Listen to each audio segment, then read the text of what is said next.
I read my first manga.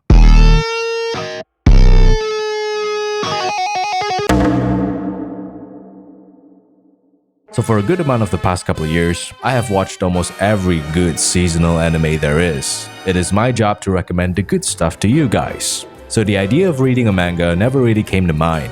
Not that I have anything against it, it's like Smith machines and a squat rack. Why squat like a bitch when you can risk your tailbone and be an alpha? Why read manga when you can watch anime? There's voices and sounds, animation and color. I like this. I don't want to flip through hundreds of black and white pages. I don't want to read. I want it to be read out. That makes no sense. But I must come clean. I have read mangas in the past. But it was never something new. All the mangas that I have read were purely a continuation from the animes that I've watched. I hate that the last one's there. Maid-sama was truly my first manga, and I still cling onto that tiny glimpse of hope that it would still be animated. So yes, I have read manga before, but I've never experienced reading a completely new and unknown story from the very start. So I thought, this is like losing my virginity. What? My first time has to be something big. So I searched and searched, searching for a story that would be the pride of being my first manga. Should I read a series that's coming to an end? Or something that has a shit ton of volumes? Or something no one has ever read? No, this manga has to be huge. Something popular but hasn't had an adaptation. It needs to be life-changing, mind-boggling. This manga has to be the soul that drives me into the rabbit hole of mangas.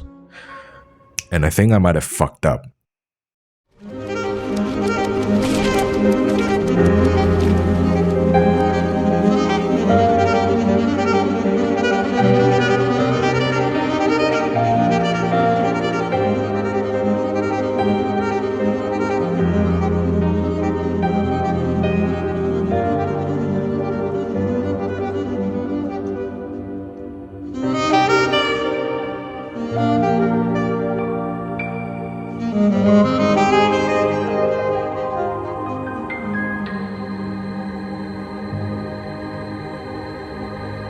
This manga is fucked.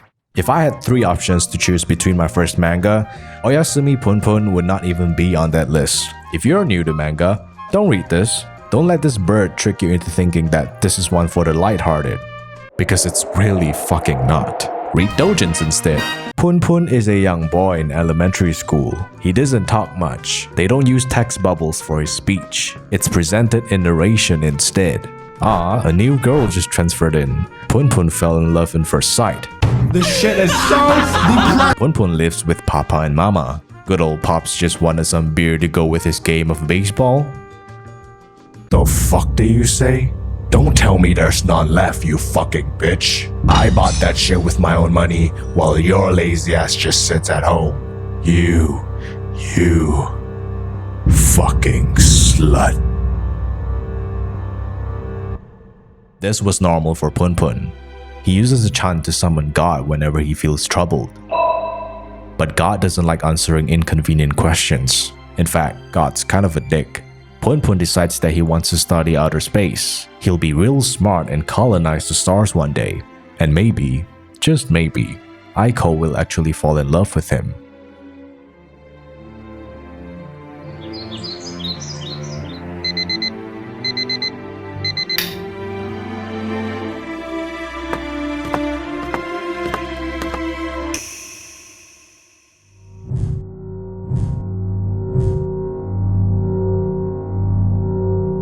I've got bad news, Punpun.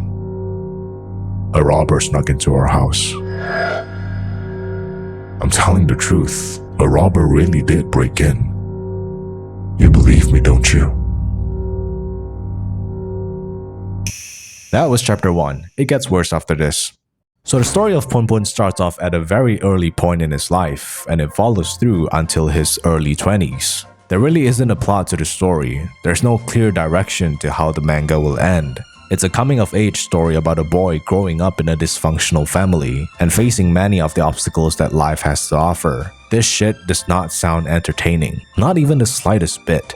And yet I find myself flipping mindlessly through the pages, chapter after chapter. The more I read, the more I was immersed into the story. The story that has the worst family issues that I've ever seen. Dad has anger issues and lashes out on mom. Good for him on not abusing his son. The mother's a fucking bitch. This whole family is fucked.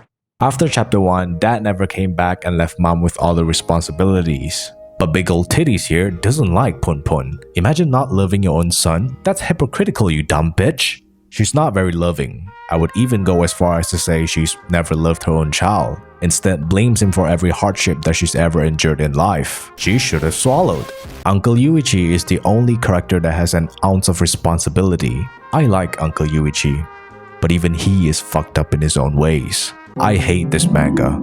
Not a single character is likable, except the manager guy, he's pretty nice. Everyone else is flawed and has their own selfish thoughts. Pun Pun is the opposite of a likable main character. He's the quiet kid in class, pathetic, expressionless, bottled up emotions, like a ticking time bomb ready to detonate in any second. And when that time comes, they show just how dark, depressing, and messed up Pun Pun really is. I blame the adults for that. Good vibrations. What the fuck does that even mean? There's a cult in the story that yaps on and on about the end of the world and how humanity has gone past the point of salvation, blah blah blah. This goes on for an entire chapter. I don't want to talk about it.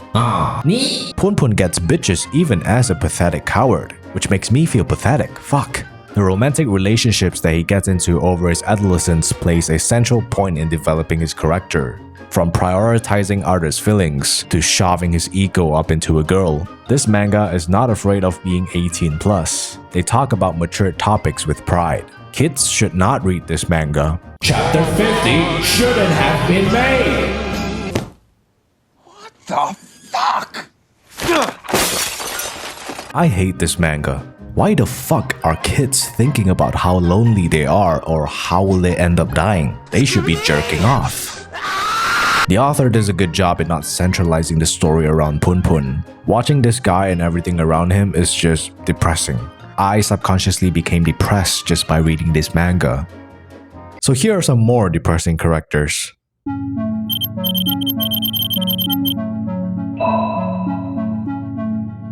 I don't know who this manga was intended for. Like, was it for the curious and innocent kids who just wanted to know how babies were made? Or was it for the youth who are dealing with the hardships of a romantic relationship? Or the middle-aged parents who are trying to figure out how to be the perfect role model? As I was reading, I just kept thinking who would find such a dispiriting story relatable. The dialogues are not just words pieced together to form a sentence. It's a message, an outlet for the author to express himself. It's downright suicidal. You get the feeling that whoever wrote these lines are probably going through some shit in real life. Asano Inio has written a ton of mangas, but Oyasumi Pun Pun just stands out from the rest. I hate this manga. It's exactly how he wants you to feel. He doesn't want you to like the story. It was never intended for it to feel good. To me, what defines a great anime, a great manga, or a great story is not by how popular or how good it looks. It's about the emotions you're able to feel from it, whether it's hatred, sadness, joy, or anxiety. And emotions are best conveyed when you're being honest. That's why everything feels genuine. The characters are not meant to be likable. They're all imperfect and fucked up, just like any one of us. I say I hate this manga, but that doesn't mean it's a bad manga. I hate how close to reality it is written. I hate how somewhere in this world, someone feels living is harder than dying. Maybe the Shin workers. Stories of fiction are supposed to be fictional. But you don't feel that way when reading the story. It's almost like revealing a dark and dirty secret, only to cover up with a just kidding. This manga shouldn't have been written. It should have been put on hold like the suicidal thoughts Pun Pun has throughout the story. That could have been what the author was thinking while writing the manga. But that's enough for today. I lost my manga virginity to a suicidal bird. Living is a curse, but life goes on, am I right? Good night for now.